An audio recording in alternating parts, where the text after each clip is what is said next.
Kia, direction le Cameroun tout d'abord. La famille de l'opposant Anicette Ekane refuse l'autopsie et soupçonne les autorités de précipitation.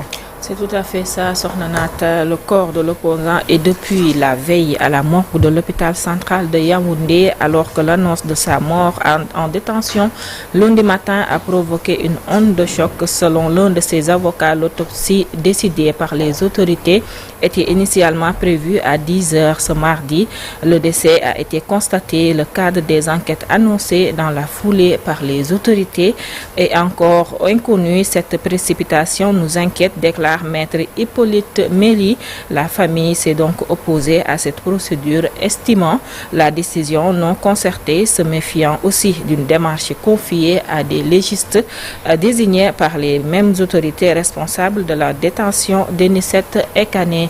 On quitte cette fois-ci la Cameroun direction Guinée-Bissau au moins 7 jours après la prise de pouvoir par les militaires et la suspension de l'ensemble du processus électoral.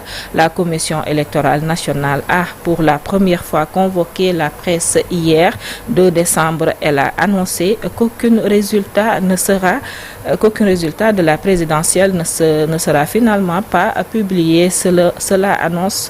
Cela alors que lors de la visite lundi, la CEDEAO, mais aussi l'opposition et la société civile ont appelé à la publication des résultats à la présidentielle. Pour rappel, Fernando Diaz, candidat de l'opposition qui revendique la victoire à cette présidentielle, a lui obtenu la protection du Nigeria et l'asile politique, comme l'a confirmé la ministère des Affaires étrangères dans un communiqué le 1er décembre dernier. Parlons maintenant cette fois-ci de l'Union européenne avec ce nouveau scandale qui vient ternir l'image de l'Union européenne. En effet, Federica Mogherini, diplomate italienne de 52 ans, a été placée en garde à vue. Federica était l'ex-chef de la diplomatie européenne. Elle a été placée en garde à vue ce mardi 2 décembre avec Stefano Sanino, un haut responsable de la Commission européenne, ainsi que le directeur adjoint du Collège d'Europe. Ils sont donc 3 à avoir été arrêtés dans la capitale belge dans le cadre d'une enquête placée sous l'autorité du parquet européen. On termine l'actualité internationale avec de nouveaux rebondissements sur la guerre entre l'Ukraine et la Russie. La rencontre entre le président russe Vladimir Poutine et l'émissaire américain Steve Witkoff pour évoquer le plan de Washington visant à mettre fin à la guerre en Ukraine s'est achevé après avoir duré environ 5 tours d'horloge, a indiqué mardi 2 décembre le Kremlin. La Russie indique qu'aucun compromis n'a été trouvé concernant les territoires occupés en Ukraine. De son côté, Washington rapporte des progrès dans les négociations.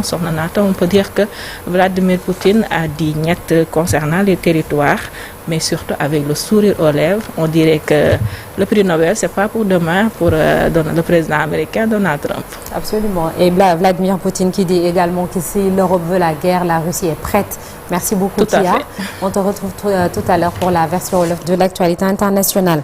Affaire du pétrolier Mersin, les plus de 30 000 tonnes de carburant sont-elles une menace écartée? Les réponses tout à l'heure avec la chronique de ce mercredi. Et nous serons avec Mamadou Kaliba, chargé de campagne océan à l'ONG Greenpeace Afrique, et notre invité. Ce matin, la situation à l'université Cheikh Anta Diop de Dakar. Wali Faye, président de l'amicale des étudiants de la faculté des sciences juridiques et politiques, membre du collectif des amicales de l'UCAD. Il sera avec nous comme tous les matins, un peu avant 9 h. Tout de suite, la une des journaux parus ce matin.